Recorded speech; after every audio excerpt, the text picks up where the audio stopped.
Hello and what's up, guys? You are watching Barbeta TV, and I'm glad you tuned in because today we are going to be talking about the creative process behind embellishing an idea. Now, for someone like me, I've never been that great of a writer. What I see in my brain when I come up with an idea is I see shots that I want to execute, or I see an effect I want to execute in editing, and that's usually that's usually where I've always had issues with creating ideas because I've always been the type of person that I want to embellish someone else's idea. I want to help bring to life something that's another person is seeing because there's nothing more satisfying to me than a person has this idea in their brain and they don't know how to put it into the physical realm and I'm able to accomplish that. That's such a great feeling and I love it. But every once in a while, we have to do it ourselves, and we have to come up with the ideas ourselves. And I think that's usually why a lot of us kind of lean towards adaptations and stuff like that, because sometimes it's hard to come up with ideas that are completely original. And that's why I have two things in the works. I have an adaptation that's going to be for Image Comics, not for Image Comics, but for myself. But I'm doing an adaptation to an Image comic. And I mean, they're one of my favorite comic publishers, so why not? But I will talk about that in a later date once I get a more behind how I'm going to do it because it's a crazy practical effect / visual effect that I'm going to be doing. But what we're talking about here is embellishing the idea, and the way I usually work around it is I get an idea in my brain, and from there it's usually like the ending, the ending that I usually get in my brain that I work back from.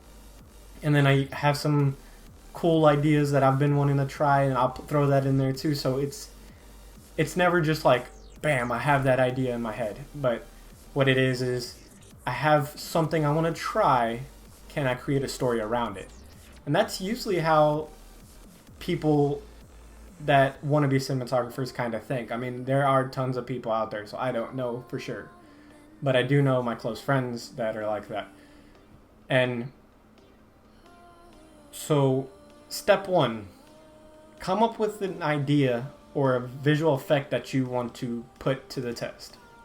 I think that's the easiest way for a person who's more visually creative than a writer is to start on an idea. I think that's a great first step.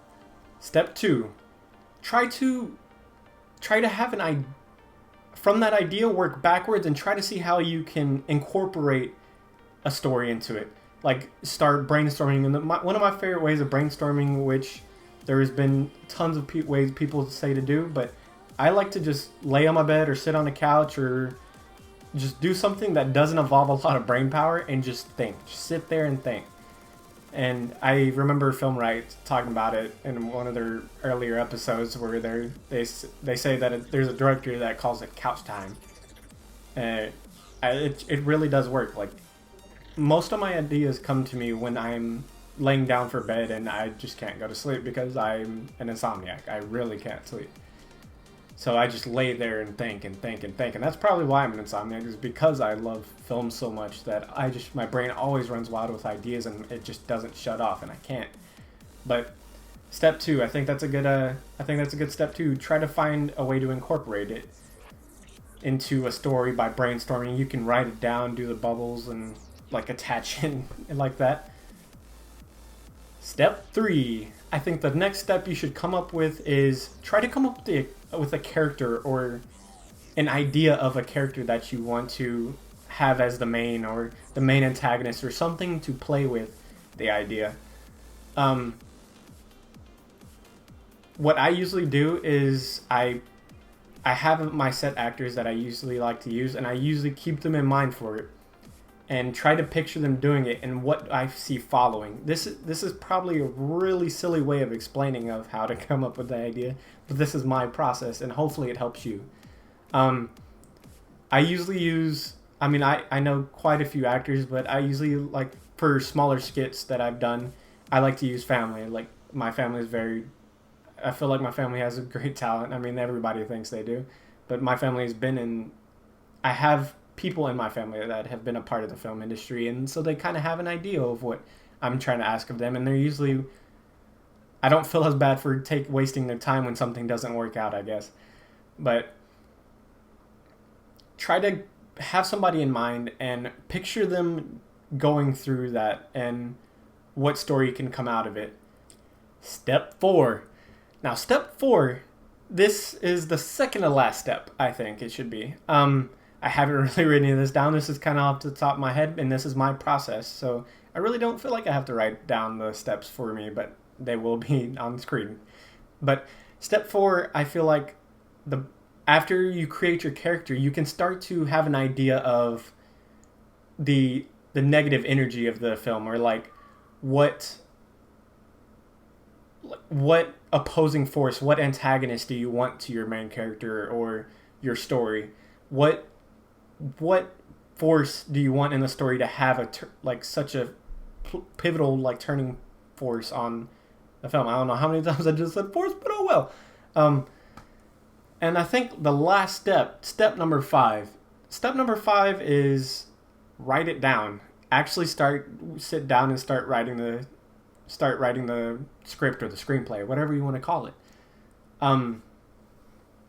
From there, once you start writing the script, that's where you start actually going into deep detail of the story that you have. But once you've written down all these steps, you have a basis of a story or the basis of an idea that comes up with. Now, it's not as easy as I've said it, because it takes me a long time to come up with an idea that's original or something that I really want to do.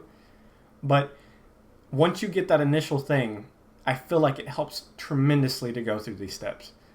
Now, I'm going to reinsure, these are not for sure may not be the best way to go about it, but this is my process, and I hope by you watching this video, you having a better idea of something else you can do to help further your story or come up with an idea of that. So this is going to be a shorter episode. From the look of it, it's going to be a shorter episode than normal. But I hope you'd enjoyed. I hope you enjoy everything I do. I'm really just doing this for the fun of it. I'm doing it because I'm really passionate about film and TV. And what better way to do it than to talk to the community about it, and that's really wanted to do with this. If you enjoyed, please subscribe and give me an idea of what you want to see in a future upcoming episode. So I think that's going to be it for today's episode. Thank you for watching the video. If you liked what you saw, if you want to see more, come back. I make episodes once or twice a week. Hit the subscribe button down below. And I guess YouTube will see you later. Bye-bye.